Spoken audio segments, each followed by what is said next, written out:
Pushkin. Hello, Revisionist History listeners. Malcolm here. I'm stopping by near the end of my book tour because I have a special guest in the house, Michael Lewis. You may know him as the author of Moneyball, The Big Short, Liar's Poker, and most recently Going Infinite, which just came out in paperback, by the way.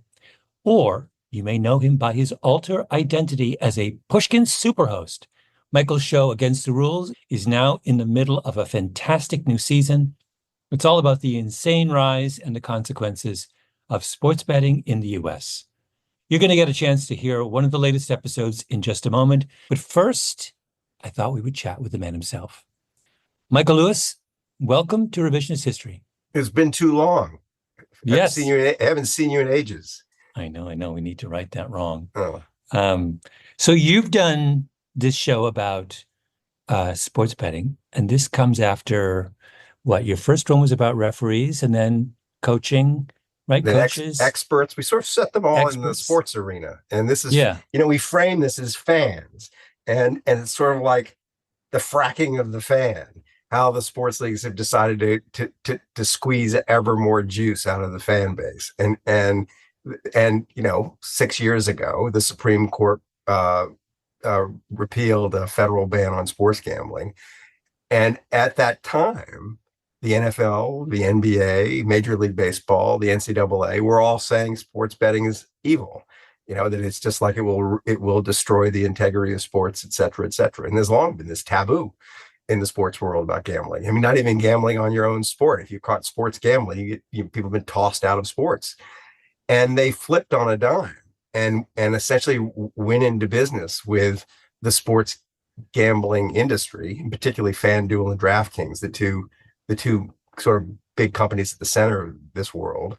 And there's this kind of sports gambling industrial complex that has arisen in the last few years. And it's really interesting. It's like, so the past seasons, I've loved doing the podcast. You are responsible for me doing the podcast. So, you kind of talked me into this. Yeah. And I love that. I love the way it works, kind of different muscles. And when you're writing these scripts, it's a different thing than writing the books. And I like it for all kinds of reasons. But up till now, we've taken themes. This season is 7 episodes, and it's variations on a theme, but it isn't one story. And in this case, this could be a book. It's like almost plotted like a book. And it's about this vast social experiment that's going on that's largely invisible because the consequences are sort of, you don't see it in the way you see, I don't know, opioid addiction or alcohol addiction. You're seeing this thing that historically regarded as a vice, understood to be kind of risky behavior, being foisted upon the American people, especially young American males, in a way that would have been unthinkable a decade ago. And it's sort of like how this is happening, how the industry works, what the economics of the industry are, where this is going, and the effects it's having on, we're talking to everybody from athletes to high school students who are creating sports gambling rings in their high school, and like ultimately how to defend yourself because the industry's coming for you or your children. It's sort of finely calibrated to exploit all of your mental weaknesses, finally calibrated to get you to do the stupidest things you could possibly do in a casino. I'm just curious about how you settled on this particular topic. When was sports gambling when did it start buzzing around your head? Well, to be completely honest, it was buzzing around my head because you can't avoid it, right? Even in California, sports gambling is still illegal. It's legal in 39 states. California is not one of them. Soon will be one of them, probably. But even in spite of that, living in California 4 years ago, I started getting bombarded with ads from DraftKings and FanDuel telling me to bet on sports. And the commentary around sports had completely changed. So it caught my attention then, but it was our brilliant producers who came and said, what do you think about this as a subject? And it instantly went, yes, like, yes, that it just hasn't quite been done. Sometimes the best stories are things that no one ever thought about. Some of the best stories is just like what's under your nose that no one's really noticed. And hiding in plain sight. Hiding in plain sight. The more we dug into it, the more shocking it was, just how predatory it is, just how as a business, FanDuel and DraftKings, the two companies at the center of the industry, they're framed in the public mind as always just fun, it's gaming or whatever. It's or maybe like a casino. It's not at all like a casino. These are businesses that really haven't ever existed before. It's casinos with unbelievable amounts of data about the gamblers and incredible ability to nudge the gamblers into ever and ever stupider things. And it's in your pocket. It was a combination of that kind of dragged me into it. And it was also just like the whole sports gambling as an activity is more interesting to me than casino gambling or even blackjack. We spend some time with sports gamblers, the very best sports gamblers who beat the house. And they're doing stuff very like what the Oakland A's front office did back in the late 90s and early 2000s, where they're doing a fresh analysis of the sports to glean fresh insights that the market, is sort of oblivious to, so that they get an edge. And that's interesting to me. It's like, at the same time, the corporate side of it is kind of dark and gross. The gambling side of it is kind of fun and interesting for the people who know what they're doing. I've been struck by how much the sports gambling has infected our world, podcasting. I mean, sports podcasts have turned into sports gambling podcasts. You got it. I mean, I spend many, many hours of my life listening to Bill Simmons, but it's like he mentions FanDuel in every second paragraph. They've rained so much money on media that there's just not much blowback. There's a huge financial disincentive to doing the story. Like, first question your business people ask me is, can we take FanDuel and DraftKings money? And very much not in your spirit, I said no. I know what do you mean? Very much not in my spirit. Because you were so because you were so good at plowing right through the ordinary ethical objections and getting to that and getting to the cash.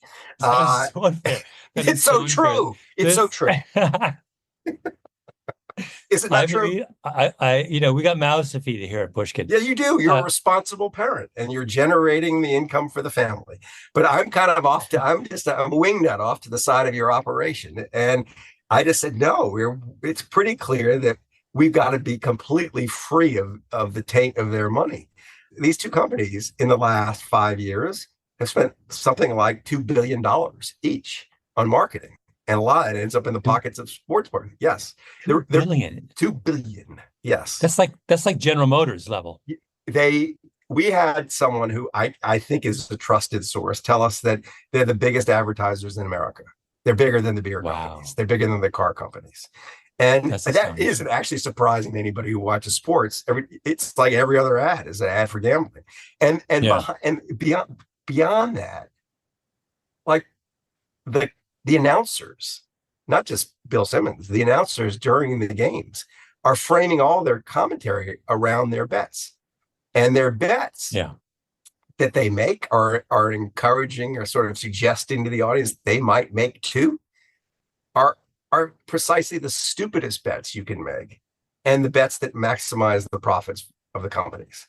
Like it's long shot bets, it's parlay bets. Parlays, yes. And what it's taking advantage of, and we haven't quite got to this. I don't want to burn the season on your podcast, but the human mind makes all kinds of mistakes when it's placed in conditions of uncertainty. And one routine mistake it makes is that when it's given long odds, it starts to cease to make distinctions. So if someone offers you 40 to 1 odds on some parlay bet or 20 to 1 odds, you think, wow, I get $20 for every one I put up. And you don't stop to realize that actually the true odds are something like 100 to 1. You mean because you're betting on a series of long shots and you have to multiply out the odds to get the right. Yes, people don't do exponentials very well. And the mind gets sloppy when you're starting to present people with long shot bets. That's why people play the lottery. They've been kind of grooming the American gambler to move away from, just betting on taking the Chiefs and giving up the points, to these bets where the house take is multiples of what a casino takes for casino games.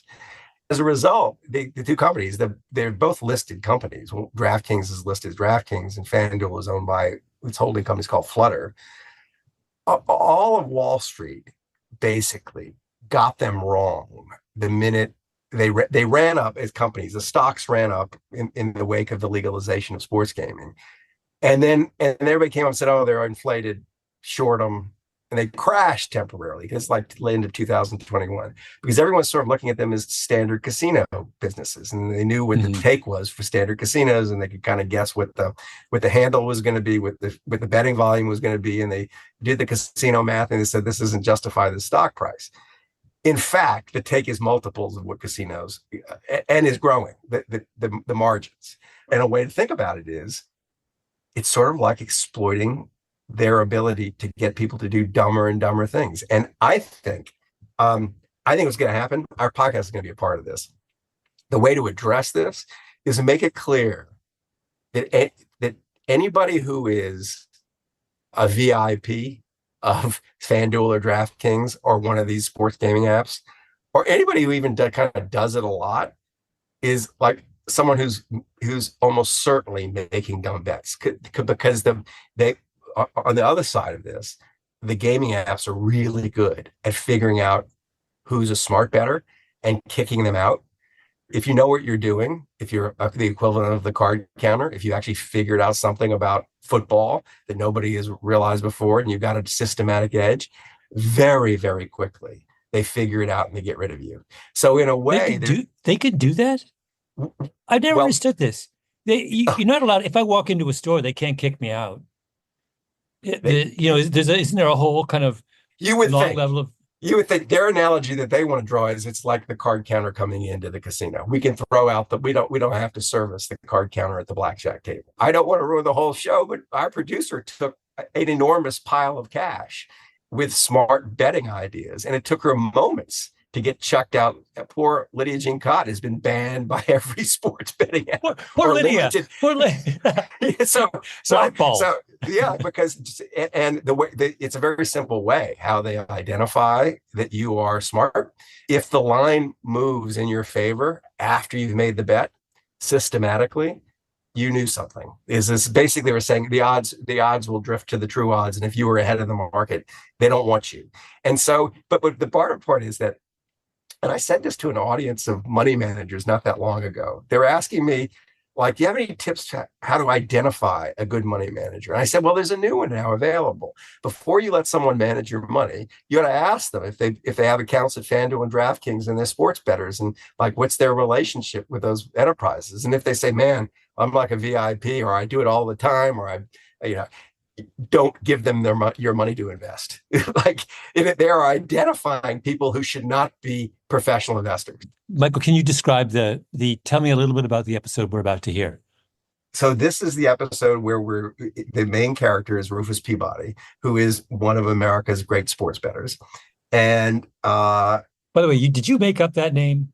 No, I know. That is if I had to imagine the name that Michael Lewis would make up for his lead character, it would be Rufus Peabody. I told Rufus Peabody when I met him that if my name was Rufus Peabody and Michael Lewis, I'd be worth 3 times what I'm worth. That it's are you kidding me? Yes, it would be totally. It's wasted on a sports bettor. It should be an author. Rufus he's still young. Yale class of 2009 or whatever. He is the leading kind of smart edge of gambling, but he was present before legalization. He was present in the markets back when Vegas was the market. We traveled with him to the point where his bets are no longer accepted. What interested me about him and his mentor is also a big character in the episode. Roxy Roxborough, a legend in old Vegas sport. Oh, I know. And what you love about Roxy is he's Canadian. He's Canadian. Michael, we now have we now have a parlay of improbably perfect names. You're going to love listening to them. They're wonderful. They have a lot to say. They're very smart people. I just thought, what is the most interesting point of view on this market? And it was the point of view of the sharp, the edge player, the person who's beaten the market. It's like, who's the most interesting person to talk to about a casino? It's either the person actually running the casino, or is the card counter, or the person who's figured out how the slots are rigged, or who's seen that the roulette wheel is slightly off. It's someone who is looking at the market from a superior kind of vantage point. So it's walking us into this new market through the eyes of an edge player. You have the one thing that has distinguished you throughout your career is I feel like no one has his finger closer to the pulse than you. You've done it repeatedly, and it sounds like you've done it again. It's a gas of a season. Michael Lewis is host of Against the Rules right here at Pushkin. Here's his latest episode, A Hard Way to Make an Easy Living. Give it a listen and head over to Against the Rules and subscribe to hear more. Thank you, Michael. Thank you, Malcolm. Oh, yay, oh, yay, oh, yay. May 2018. The United States Supreme Court strikes down the federal law that has effectively banned sports gambling in nearly every state. What happens next happens faster than anyone imagined, and happens in so many places at once that it's basically impossible to follow it all in real time. I ended up picking Mississippi and Kansas as the two states that I really decided to focus on, and really was just there, becoming a part of the furniture as the lobbyists were working their magic. That's Eric Lipton, New York Times reporter, who with his colleague Ken Vogel just sat and watched as lobbyists created the conditions for a new industry to emerge overnight: sports gambling. And, buttonholing various legislators, getting them to introduce language that they wanted into the gambling bills, changing the tax rates, getting, provisions included that would allow them to entice bettors with free bets that they wouldn't have to pay taxes on. Eric knows that state capitals are where the action is. He started his career covering state governments for local papers. When he returns to his old beat, he sees right away how much lonelier state capitals are, because his old job, State House reporter, now barely exists. There were times when I was in the state capitol where I was pretty much the only reporter there while they were debating, sports betting. And I would stay until they wrapped up 2 a.m. as the session was closing and they were trying to get the bill passed. And there were no other reporters present. It's like if you do something at the federal level, there are going to be a lot of people watching still. A lot of reporters who will cover national politics. But if you push things down to the states, you're more likely to just operate in the shadows. Yeah, and I think the lobbyists know that. And it's actually a lot easier to get things done in state capitals. You can build a national strategy through a collection of states. Eric and his colleague at the Times wrote about Kansas back in 2022. But he could have written the same piece almost anywhere in the United States. 38 states, plus Washington, D.C., were rushing to legalize sports betting and rolling over for the new sports bookies, who were pushing to minimize just how much of a cut the states took. They cut the tax rate almost in half. They gave them the ability to give out free bets as a promotion to sign people up and not have to pay taxes on that. So essentially the state becomes a loss leader, a promoter of getting people into gambling by giving them tax-free promotions. And without a whole lot of pushback from anyone. Oftentimes the legislators weren't even aware that they were passing these things, or it was given to them at the last minute just before they were asked to vote on it, and they weren't even fully informed as to what they were voting on. Overnight, the states have gone from the bookie's cop to the bookie's partner. So have all the pro sports leagues, the NFL, the NBA, and Major League Baseball. The entire sports industrial complex now has a stake in the revenues that flow into sports gambling companies like DraftKings and FanDuel. There's now a vast new machine with one clear purpose: to maximize those revenues by maximizing the number of bets that Americans make on sports. A sports equinox is coming for sports. One day, one contest that's free to play. FanDuel Sports Equinox free play contest. It's as if when Prohibition ended, there were these two massive liquor companies sitting there with databases on individual Americans and their taste for alcohol. And the government ordered them to go wave a glass of whiskey under the nose of every alcoholic to persuade as many as possible to start drinking again. Of course, there are some restraints, some rules. No state has allowed small children to gamble on sports. 8 have declined to allow people to gamble on their phones. And the taxes that the new industry pays varies a lot from state to state. New York takes 51% of all sportsbook revenues. Indiana takes only 9.5%. In 2017, the year before the Supreme Court struck down a federal law against sports betting, legal sports bookies in the United States generated roughly $300 million in revenues. In 2023, they took in $11 billion. In 2017, Americans made roughly $5 billion in legal sports bets. Last year, they laid down more than $120 billion. The numbers are crazy. The consequences are even more so, and we'll be exploring them for the rest of the season. Take your shot at more than $270,000 in payouts. That's a lot of money. I'm Michael Lewis, and this is Against the Rules, a show where we look at specific roles in American life and how they're changing. The fan's role's changing because a powerful new machine has sprung up to encourage the fan to gamble on sports. Sports gambling's never been just a simple and straightforward marketplace. It's more like a jungle. And DraftKings and FanDuel are like this invasive species that's been dropped into it by accident. They've disrupted the food chain and overrun the habitat because they feed so efficiently on fan emotion. And fan emotion is the jungle's greatest food source. But they're also vulnerable to a creature that feeds on them.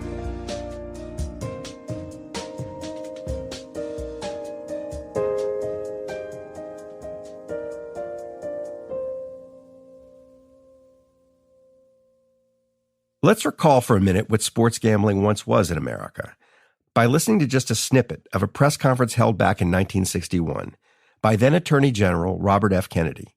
The report has been, since the passage of the legislation, that big-time gambling by the big-time operators has been materially decreased since the passage of the legislation. Kennedy's celebrating a new law called the Federal Wire Act. The point of the law was to cut the legs from under the mafia by shutting down its sports gambling operations, by giving the federal government the power to arrest and prosecute anyone who booked a sports bet over any phone or telegraph wire that crossed state lines. And in fact, the head of the Royal Mounted Police in Canada said in a speech last week that Canada will now have to pass legislation and take new steps because many of the big-time gangsters and hoodlums of the United States are now moving to Canada because of the drive that is being made against them here in this country. When you think of Canada, this isn't the first thing that pops into your head. Happy refuge for big-time gangsters and sports gamblers. But I don't know. It was a different era. I always had an interest in sports. My father coached me in swimming, coached me in tennis. But my world changed when I found out you could gamble on it. I became no longer a fan. I became interested in gambling. That's Michael Roxborough. Everyone just calls him Roxy now. He grew up in the 1950s in Canada, in a nice upper-middle-class family. He's now Zooming with me from a home in rural Thailand with the AC blasting in the background and a straw fedora on his head, and the emotional feel of a man in a witness protection program, a placeless man. But he really did grow up in Canada. When Roxy was a kid, there was a sports gambling market. It was smaller and more constrained than it is now, but very real. And its center was the pool halls of Vancouver, British Columbia. If you envision in the movie The Hustler, if you take a look at the pool rooms of that day, those were the pool rooms of my day. Mm-hmm. It was just full of wannabes, desperados, hustlers, drug dealers, bookmakers, everybody that was operating outside the law. Right. When you got the bug, what'd your parents think about it? Not too happy. My father was a Harvard MBA and my mother was a high school valedictorian. And I think they had higher aspirations. Roxy's dad wanted him to go to Dartmouth, and he got in. But he went to American University in D.C. because he sensed the action was better there. I ran a blackjack game in the American University dorm at night, and that's what's the source of most of my profits. But then I got kicked out. For what? For running that blackjack game. Roxy never did finish college. Instead, he went back to Canada, cycled in and out of boring jobs, but never stopped gambling. And then he finally caught a big break by reading a book. I was in a Reno airport flying back to Vancouver, and I picked up a copy of Ed Thorpe's Beat the Dealer. Beat the Dealer was the first book to show how a gambler inside a casino could have a systematic edge by counting cards in blackjack. The other casino games, like slots and roulette, were more or less perfectly rigged against the gambler. Anyone who played them for long enough was sure to lose. Blackjack was an exception. Play blackjack for long enough, at least the way Ed Thorpe taught people to play, and you were sure to win. Ed Thorpe published his book in 1966. A few years later, Roxy read it, and it gave him the idea that changed his life. I decided that if I'm going to look at sports betting, I need to look at it statistically driven, data driven, not visual or instinct or just watching a lot of games. Outcomes in sports were obviously far less regular and predictable than outcomes inside slot machines, or even at blackjack tables. But that didn't mean you couldn't learn stuff about sports that would allow you to make better predictions. Not perfect predictions, but better predictions than everyone else betting on games in the 1970s. Roxy had baseball in mind. The guys who booked baseball, legally in Nevada and illegally everywhere else, offered gamblers the chance to bet on not just who would win the game, but how many runs both teams would score. Roxy had an insight that seems obvious now. The number of runs scored in any baseball game depended on factors like the weather at game time and the size of the fields. San Diego's was a good example. You just could not hit the ball out of there. And then the Padres went and spent like an outrageous contract to sign a guy like Oscar Gamble. All he did is hit fly balls. And that park was a place where fly balls went to die. So you soon found out that general managers really didn't know anything about their own ballparks either. The idea that the people who run sports teams don't know what they're doing has probably never been a new idea. Fans have always thought that they know better. What was new is that someone in the stands was actually figuring something out. The effects of the wind and the humidity and the barometric pressure on a ball that was flying through the air. We started getting weather reports from all the cities to parse out which ones helped scoring or hindered scoring. And dimensions, right? I mean, just the length of the left field fence. Dimensions were important, and we found out a couple of the ballpark dimensional drawings were wrong. They had the North Pole wrong. What pointed north, because we went out and did them ourselves. Roxy moves to Vegas full-time in 1975 to bet on sports. And just by taking into account the weather and the size of ballparks, he's able to make a killing, while trying to avoid the people who know a thing or two about actual killing. Were the Nevada legal bookmakers effectively run by the mob? They would have had a hand until about right. Till about the late 70s, probably, yeah. I just in that environment, was it dangerous to win too much? No, because actually what they would do is they could find somebody else who could take your bet and they can move it for more money someplace else in the country. The old sports gambling market inside the United States was shady, but it had its unwritten rules. And one was that they always took your bets. If you bet a lot, they eventually moved the lines. These betting lines were all set in Vegas. For a very long stretch, they were actually set in a single Vegas casino, the Stardust. The bookie at the Stardust set the odds, and everyone else just followed his lead. There was a bank of payphones outside the Stardust that were said to be the most profitable in the country for the phone company, because sports gamblers used them to relay the odds to the illegal bookies and bettors across the country. Communications back then was just a phone call. That was the only communications there were. In the late 1970s, the Nevada Gaming Control Board tossed the mob out of Vegas and out of sports gambling. And pretty soon, Roxy became old news. By the early 1980s, everyone knew that the weather and the size of ballparks had big effects on baseball scores. And Roxy never found another systematic edge. And his life became a bit of a mess.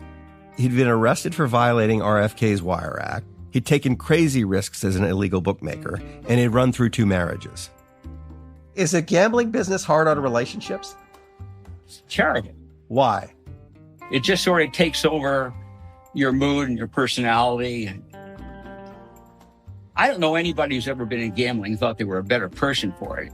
It's interesting because when you think about why a person would drift into gambling in the first place, it would be because you think it might be an easy way to make money. Yes. It ends up being a harder way to make money. It does. What do they say? It's a hard way to make an easy living. People said that. Roxy now knew it. So in 1982, he quits gambling. He creates a company called Las Vegas Sports Consultants. This new company will effectively replace the Stardust Casino in setting the odds for all major sports contests. Roxy's just better at it. And pretty soon, he's selling his odds to all the sports bookies, including the Stardust. This makes sense to everybody in Las Vegas. Hiring Roxy to set the odds in sports is like hiring the first card counter to guard the blackjack tables. So I said, I'm going to try this for a couple of years, but I'm not sure if it's going to work because it wasn't a given that every hotel was going to have a sports book. It was a rather limited business. But that was one of my better decisions because it turned out to be a massive business. Sports gambling isn't exactly a financial market, but it rhymes with financial markets. What happens on Wall Street somehow eventually also happens in sports gambling. And Wall Street's about to undergo dramatic change. First, computers and then the internet will allow the markets to become a lot more complicated and the bets a lot more complex. The world's about to speed up, and a new kind of person with a different kind of education is going to enter it. Old school traders with high school degrees and lots of body hair and names like Vinny and Donnie are about to be replaced by hairless PhDs from MIT with computer models who as kids thought they'd grow up to be professors, not traders. On Wall Street in the late 1980s, smart old school guys served as a kind of bridge between the two cultures. In sports gambling, Roxy was that bridge. But it took a while for anyone to cross it.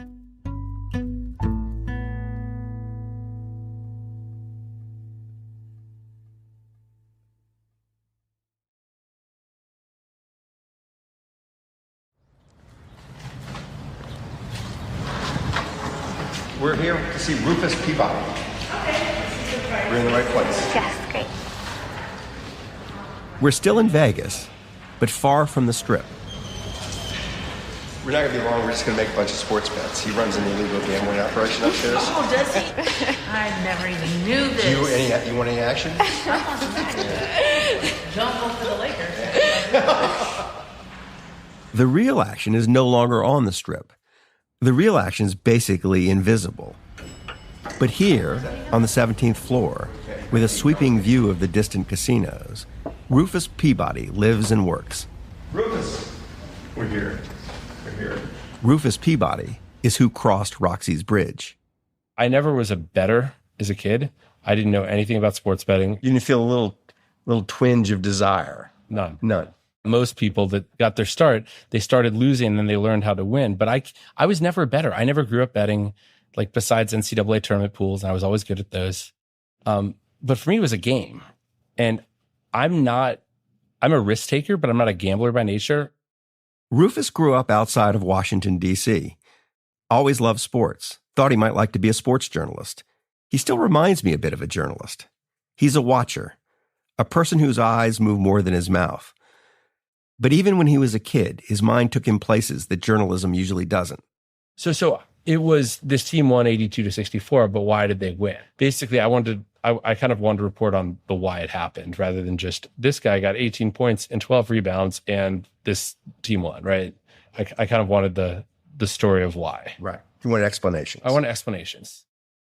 In 2004, Rufus graduated from high school and went to Yale. He was still obsessed with figuring out why. He studied statistics and built models that predicted the performance of athletes and the outcomes of sporting events.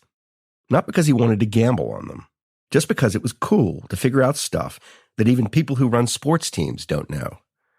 He wanders around Yale looking for someone to teach him more. Rufus wants to do a thesis on, if I remember correctly, behavioral biases in the baseball betting market. He's who Rufus found. His name is Cade Massey. He's a professor of organizational behavior. Was it interesting? Oh, yeah, absolutely. I mean, what's not interesting about trying to find psychological mistakes that people make with hundreds of thousands of observations of real money being bet. And he found mistakes.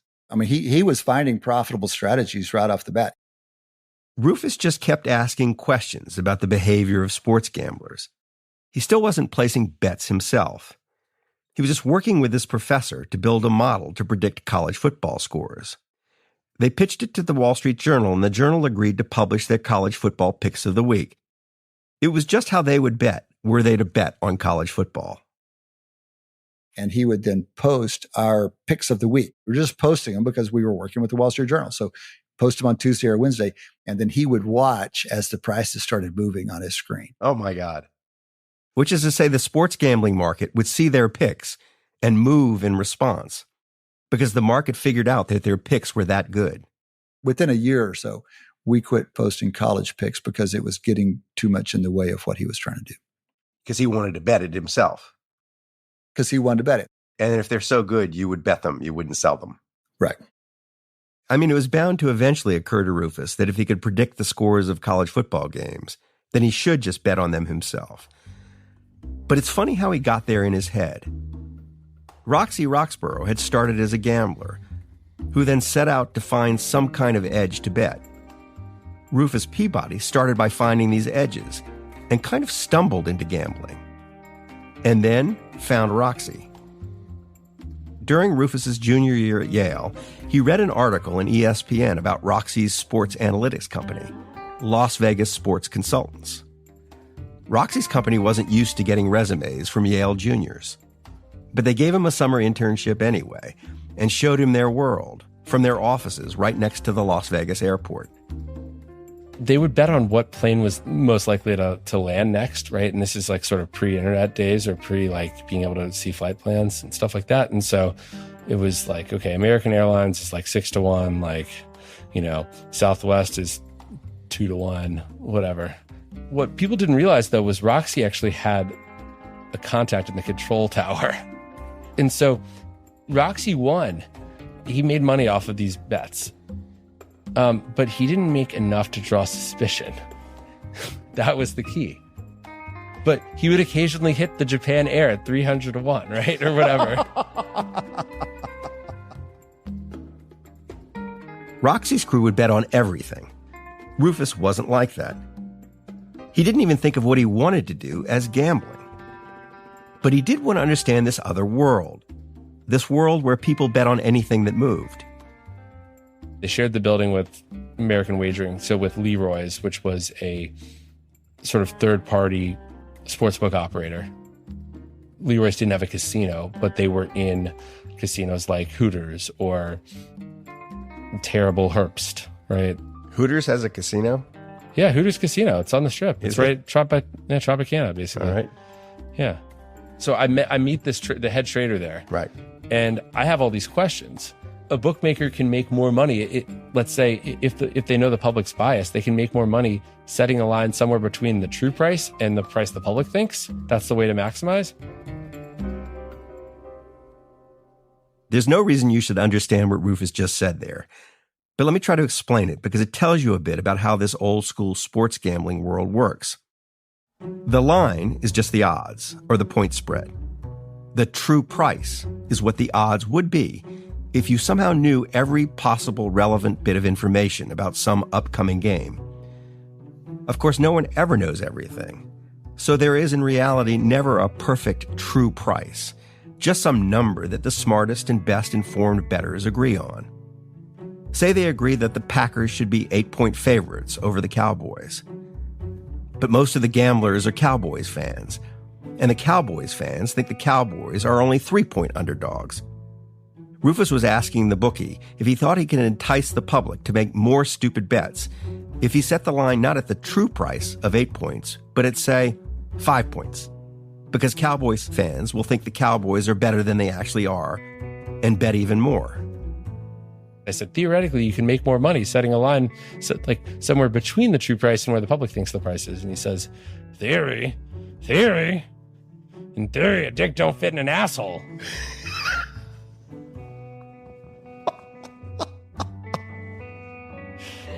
And this guy, yeah, he was probably 300 pounds, 5'8", smoking a cigar in a dark room, looking at a bunch of numbers on a screen. In just a flash there, you've changed our podcast rating. Sorry.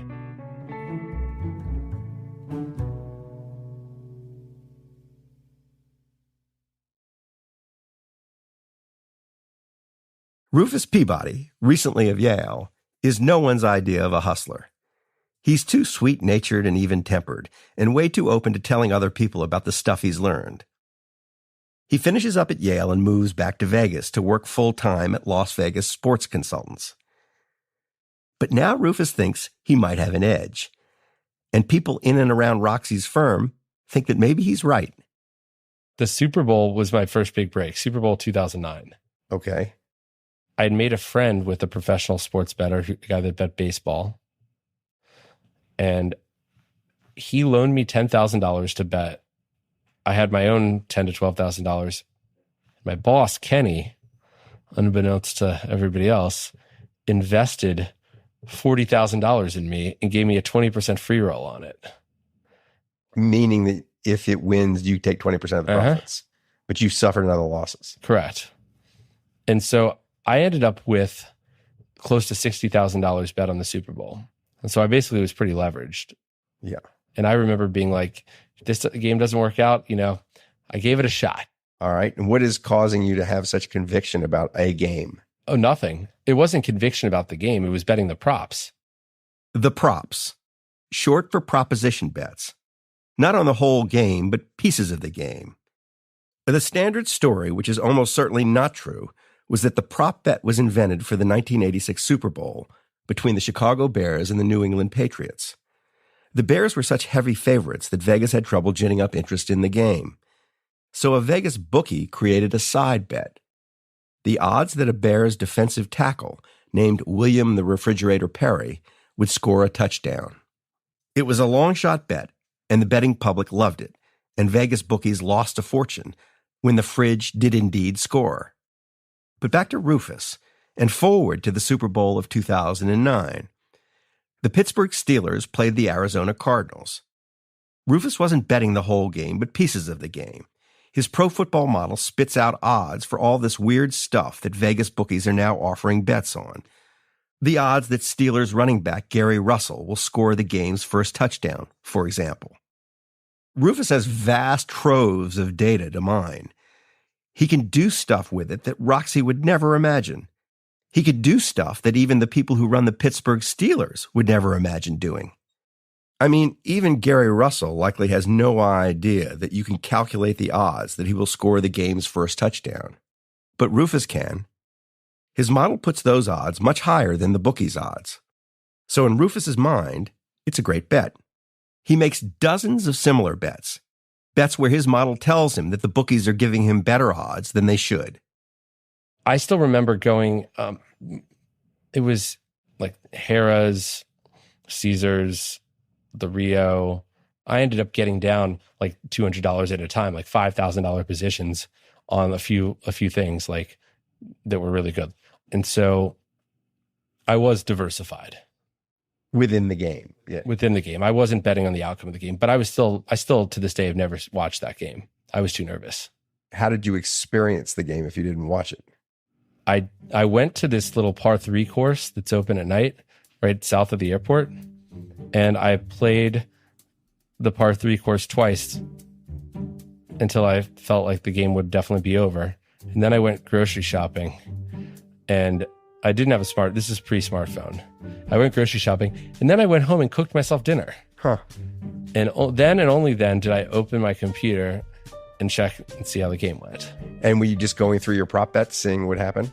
First, I looked at the box score, and I saw the first score was Gary Russell 1-yard touchdown run. I was like, right. And it turned out out of like $56,000 bet, like I profited like $23,000 on it. Rufus figures out how much he's won. Then he physically retraces his steps to the many casinos that had taken his many bets, still driving an old Honda Civic.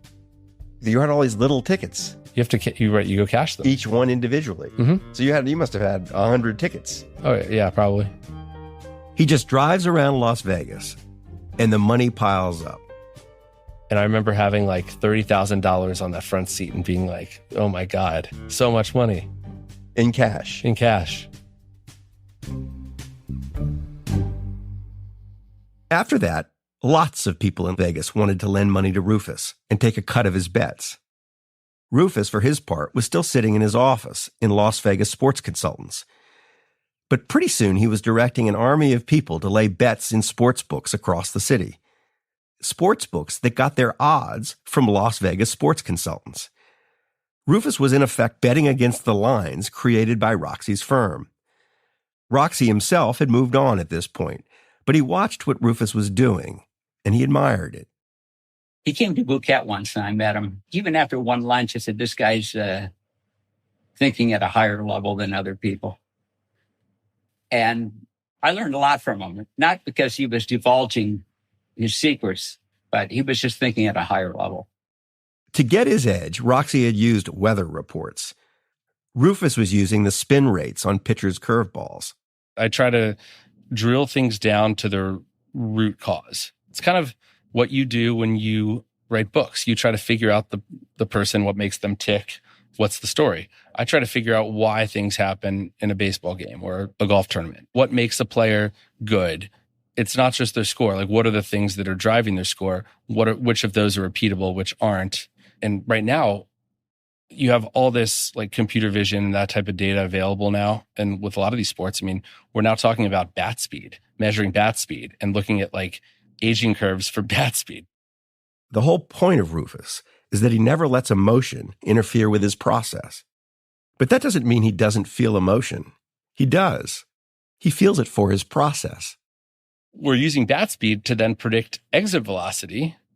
And we're using exit velocity to then predict like weighted on base average and basically whether a ball will be hit or not and what kind of damage it'll be if it is.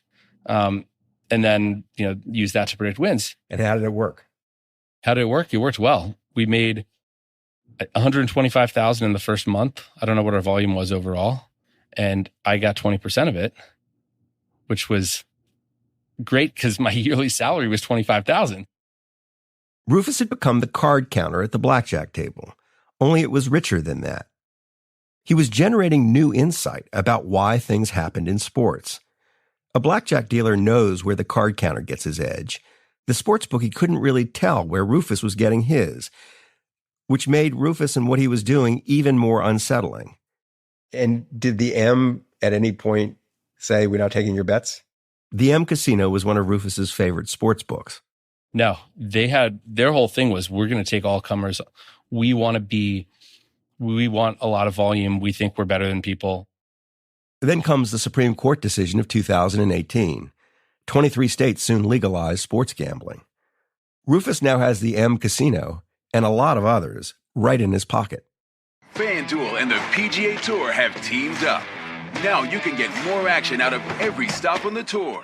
And Rufus, of course, stands to make a killing. The bigger the markets, the more he can bet. Bet the PGA Tour and make every moment more with FanDuel Sportsbook. But as it turns out, that's not how it's going to go down. This ecosystem is going to change in ways Rufus didn't predict. And he began to sense it in late 2020. So I would drive up to New Hampshire to bet at these kiosks initially. And then once there was mobile betting, I had an account on DraftKings. Rufus had a girlfriend in Massachusetts. Massachusetts hadn't yet legalized sports betting, so he needed to cross state lines to use the betting app on his phone. The drive took him like 45 minutes, but it was actually easier than running all over Vegas trying to get cash down. He and his process were built for this new type of casino. He could bet on golf basically all day long, until one day he couldn't.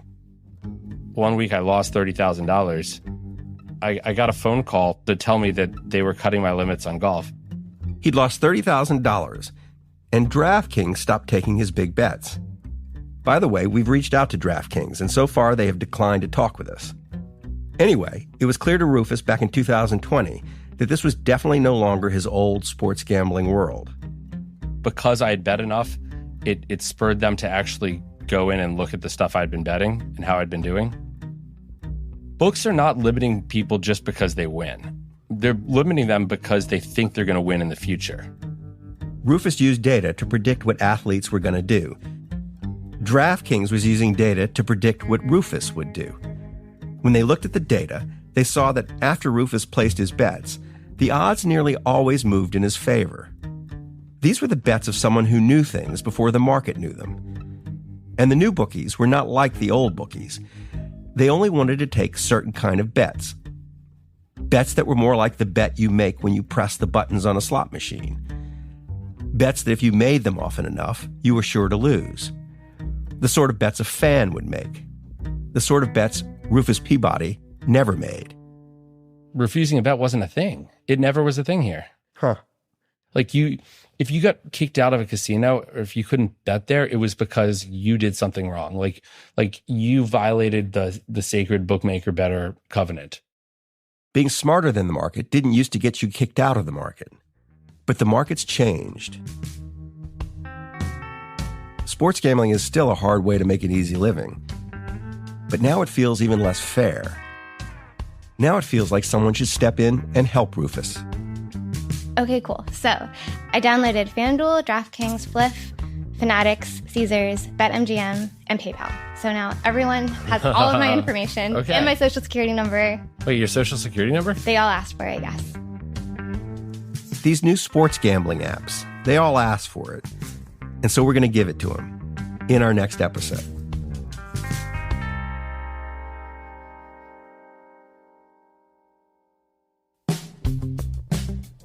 Against the Rules is written and hosted by me, Michael Lewis, and produced by Lydia Jean Cott, Catherine Girardeau, and Ariella Markowitz. Our editor is Julia Barton. Our engineer is Jake Gorski. Our music was composed by Matthias Bossi and John Evans of Stellwagen Symphonette. Our fact-checker is Lauren Vespoli. Against the Rules is a production of Pushkin Industries.